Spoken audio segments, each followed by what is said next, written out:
অন্তর্বর্তী সরকার নির্বাচিত সরকার নয়, তাই গণভোটের পক্ষে হ্যাঁ ভোট প্রচার করতে পারবে বলে জানিয়েছেন প্রধান উপদেষ্টার বিশেষ সহকারী ডক্টর আলী রিয়াজ। সকালে ঢাকা বিশ্ববিদ্যালয়ের সিনেট ভবনে আসন্ন গণভোটের প্রচার ও জাতীয় সংসদ নির্বাচনে ভোটার উদ্বুদ্ধকরণে শিক্ষার্থীদের সাথে মতবিনিময় সভায় তিনি কথা বলেন জুলাই সনদে এমন কিছু বলা হয়নি যেগুলো বাংলাদেশের নাগরিকদের অধিকার সংকুচিত করা হবে। জুলাই জাতীয় সনদ নাগরিক অধিকার প্রতিষ্ঠা করবে বলে জানান ডক্টর আলী রিয়াজ। বলেন, এক ব্যক্তির শাসন যেন আর ফিরে না আসে সে বিষয়টি সনদে উল্লেখ করা হয়েছে। এ সময় প্রশ্নোত্তরে ডক্টর আলী রিয়াজ বলেন, সময়ের কারণে গণভোট ও জাতীয় সংসদ নির্বাচনের সিদ্ধান্ত একসাথে নেওয়া হয়েছে।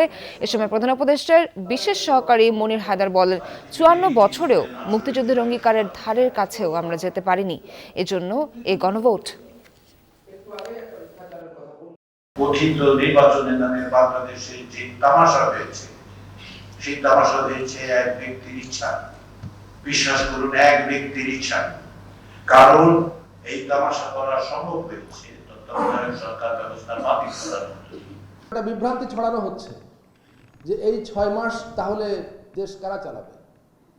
খুব পরিষ্কার, সংসদ নির্বাচন হবে, সংসদ সদস্যরা তাদের বর্তমান সংবিধান অনুযায়ী যথাসময়ে শপথ গ্রহণ করবেন, দায়িত্ব গ্রহণ করবেন, সংবিধানের অধিবেশন বসবে। ডিটারজেন্ট বাদ দিন, ফ্লোর মুছতে লাইজল নিন। লাইজল ডিটারজেন্ট থেকে 10 গুণ বেশি পরিষ্কার করে চিটচিটে ভাব দূর করে। ঘর হয় কমপ্লিট ক্লিন। Lysol clean.